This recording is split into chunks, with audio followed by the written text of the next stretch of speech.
Ang Philippine Coast Guard, PCG, ay nakahanap ng kakampi sa Vietnam Coast Guard sa gitna ng tumitinding tensyon sa West Philippine Sea. Ang dalawang bansa ay nagpapatibay ng kanilang kooperasyon upang masiguro ang kaligtasan at seguridad ng kanilang mga maritime territories, partikular na sa mga lugar na inaangkin ng iba't ibang bansa sa rehiyon.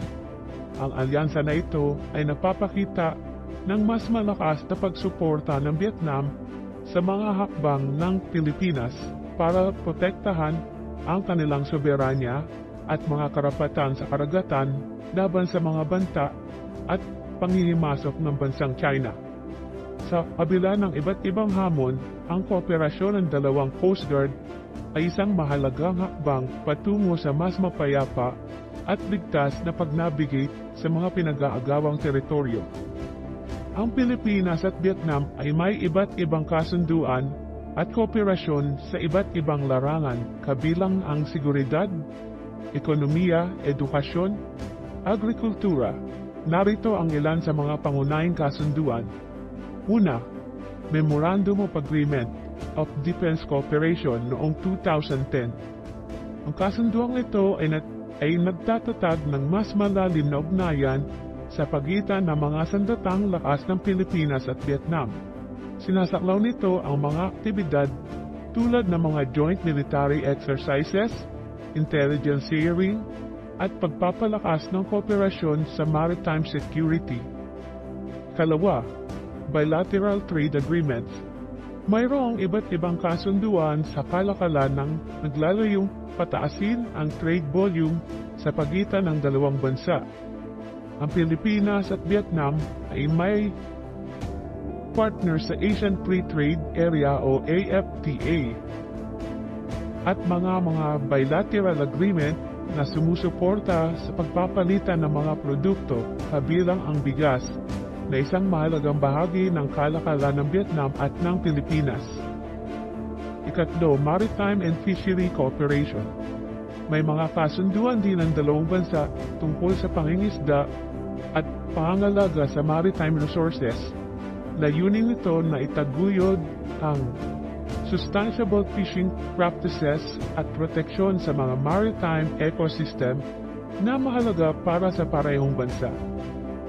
Ang mga kasunduang ito ay nagpapakita ng malalim at malawak na ugnayan ng Pilipinas at Vietnam sa iba't ibang aspeto at lalo pang pinatibay ng kanilang pagkakaalyansa sa harap ng mga hamon sa rehiyon tulad ng territorial dispute.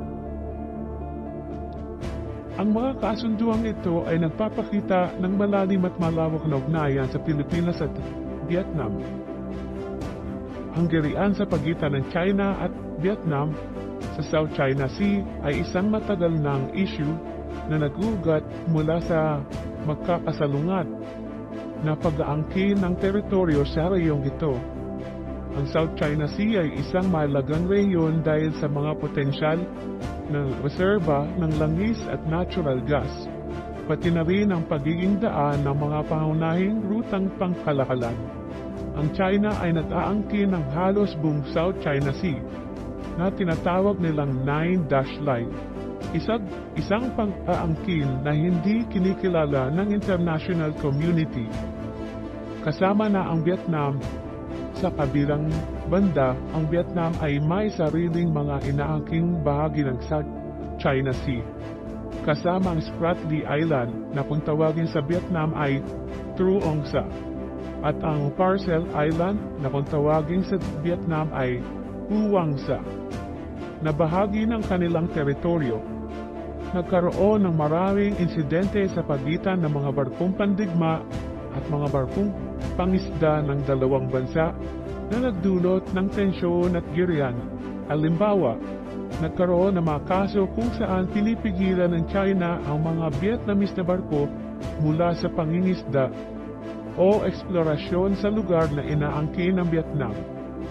Sa ibang pagkakataon, nagkaroon din ng girian dahil sa pagtatayo ng China ng mga artipisyal na isla at mga base militar sa mga bahura na malapit sa lugar ng Vietnam.